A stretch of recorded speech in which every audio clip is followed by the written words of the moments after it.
Hey everyone, so I wanted to go on ahead and start doing like a video progression of my journey in the fitness world as I really get started.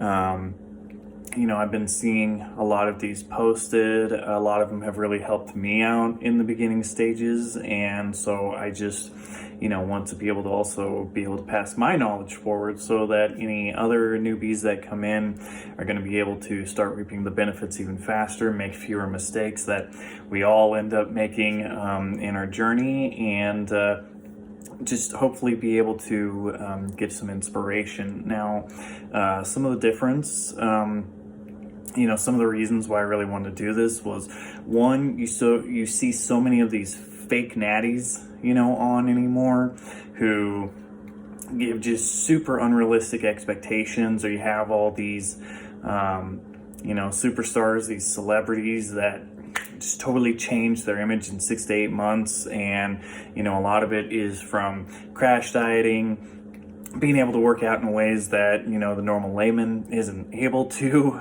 work, because we have so many other things on our plate that we have to do from our day-to-day lives, our jobs, our families, things like that. We don't get $20 million to be in a movie, so we don't get to spend as much time as we want being able to be in the gym, be able to get ourselves fit.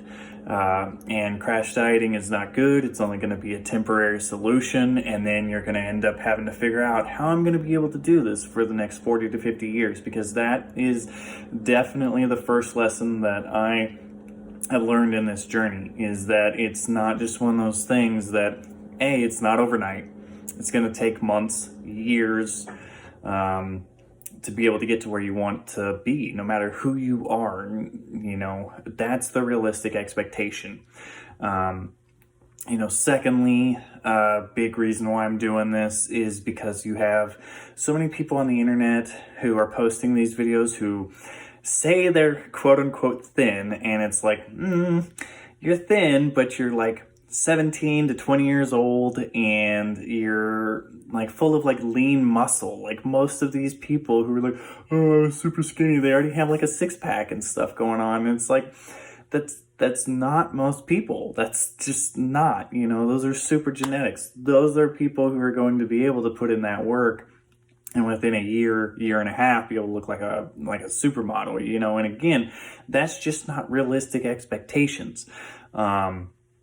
Thirdly, I'm 35, and you hear so many people, talk about, hey, once you get out of your 20s, once you're in your 30s, you're starting to get older, you're starting to lose testosterone, you're not going to be able to get in good shape anymore, you're not going to be able to work out as well as you were anymore, see the results that you would have been able to see. And while there may be a tiny kernel of truth in some of that, it may be slower, and maybe whatever, we all still have our max potential that we can reach, and it's one of those things where whether you're 35, 45, 25, 5, you're going to be able to get yourself in really good shape. You're going to be able to, look better. You're going to, feel healthier. I am actually a person who suffers from depression and anxiety. And it's one of those things that working out has really ended up helping me. I am definitely not downplaying medicine or therapy. If those are things that are really helping you, I want you to keep on doing those, but it wouldn't hurt to add some physical activity in your life, and then also too, there are plenty of studies out there that have shown that working out, being physically active, will end up releasing all those same chemicals and everything into your body that the medicine would.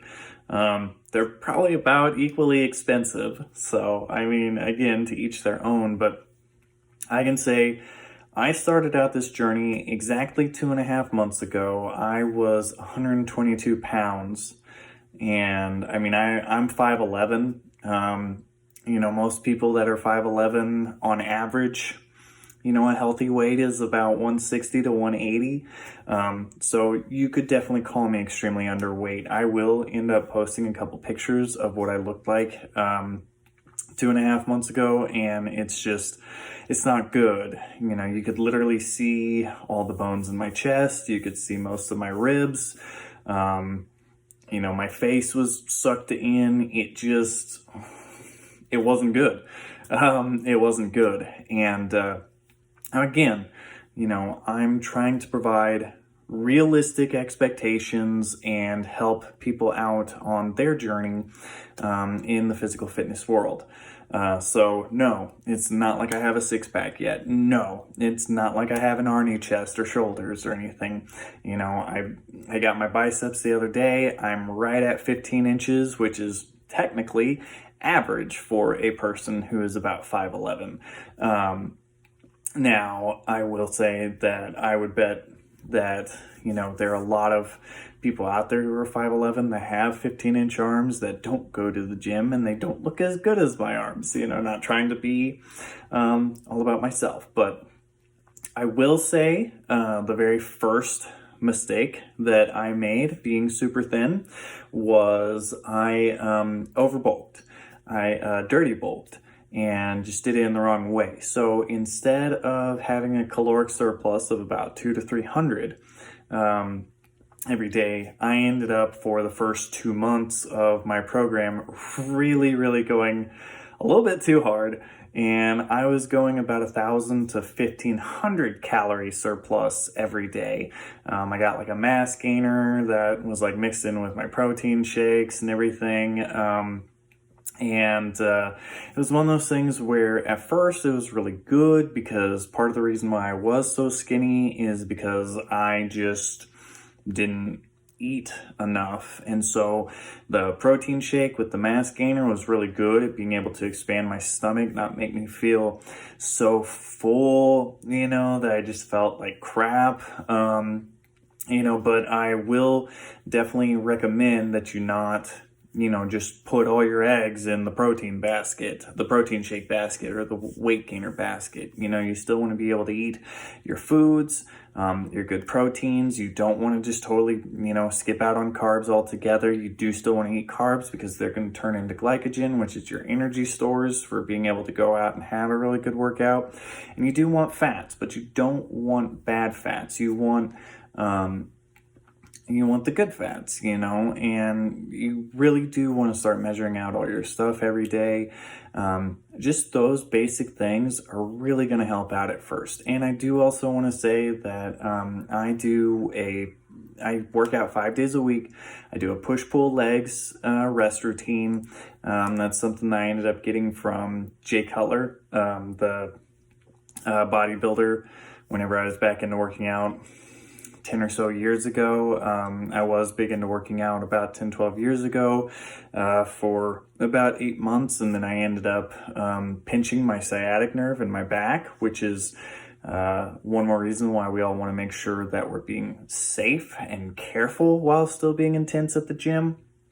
He ended up knocking me out for about 3 to 4 weeks, and I got out of the habit of the gym. Didn't end up going back until, again, 2.5 months ago. Now, the last thing I kind of want to do to cap off this video, since I did show you a before of what I looked like 2.5 months ago, and so I do want to go on ahead and pop my shirt off and let everyone see what kind of progress I'm already at 2.5 months.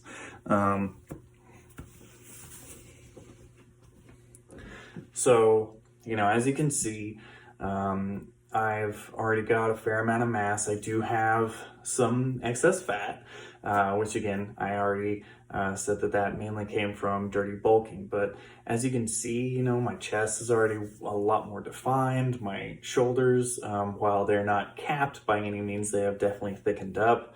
My arms have definitely thickened up. My lats are really starting to stick out and everything, and that's great. That's what I really love. I really love my traps, how they're starting to develop as well.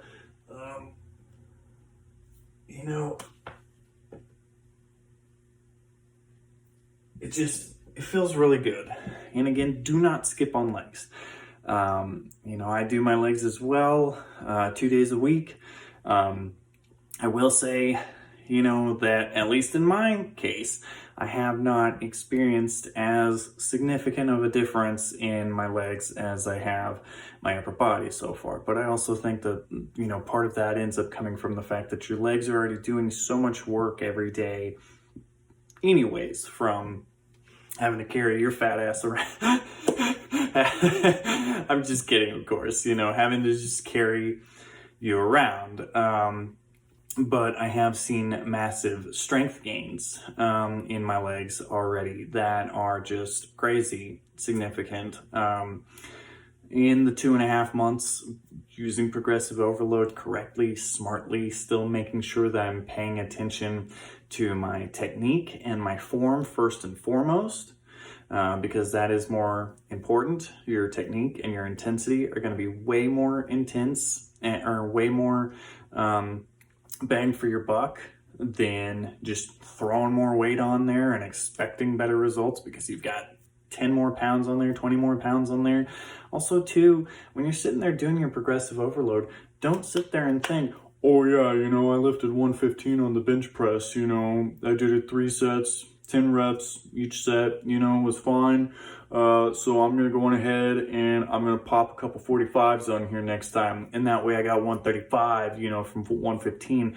Don't do it that way. For one, you may discourage yourself a little bit because all of a sudden you'll be going from doing 3 sets of 10 to maybe 3 sets of 8, if you're lucky with that big of a jump, and if you are able to do that big of a jump so quickly and be able to pop out those 3x10, reps and sets and everything, then you probably should have started out with a heavier weight anyways. You probably weren't being intense enough. You probably weren't pushing yourself enough. But pop on 5 pounds, like I've got 35s on the bench right now. So that's 115. Last time I was at the gym, chest session, I was able to do 3 sets of 10 very cleanly, with good technique. And so tomorrow, whenever it's chest day again, I'm going to go in there, I'm going to pop on 5 pounds. Okay. That's it. 5 pounds. Okay. Sure. It's only going to go from 115 to 120. And that sounds tiny. It sounds very small. But if you think about it, with proper progressive overload, especially in your newbie and your beginner gains, you should be able to pop on those 5 pounds every week, so on and so forth. I started out doing the bench at 65 pounds 2.5 months ago. And again, I'm already at 115, about to be at 120, doing it with proper form. And so again, it's not an overnight deal. It's not something where you're gonna, go to the gym one time and wake up the next day and look like Arnie. I promise you, you can go for the next 10 years, 5-6 days a week, do your nutrition completely properly, and you probably still won't look anything like Arnie, okay? 99,999 out of 100,000 of us are not gonna look like Arnie no matter what we do for the rest of our lives, okay? It's just impossible. It's just impossible. That guy was blessed with the genetics that you and me and Joe Schmo don't have, okay? But anyways, thank you all for taking the time to at least be able to listen to me today. I hope that some of you get encouragement out of this. If any of you have any questions or anything, again, I am no expert by any means, but I am learning. I am going through all the rigors that all of us have to go through in the beginning of our fitness journey. And I just feel like it is our duty as people who get in there and learn these things to be able to help the new people who we were all there once. I'm still there. You're still there. You wouldn't be watching me if you weren't still there. But pay it forward. Help someone out, and for one, you're doing a good thing. For two, you're helping other people be fit. And for three, you never know. They might turn around and be the next Arnie, and they might end up helping you. So anyways, thank you again very much, and I'll see you all in about 2 weeks.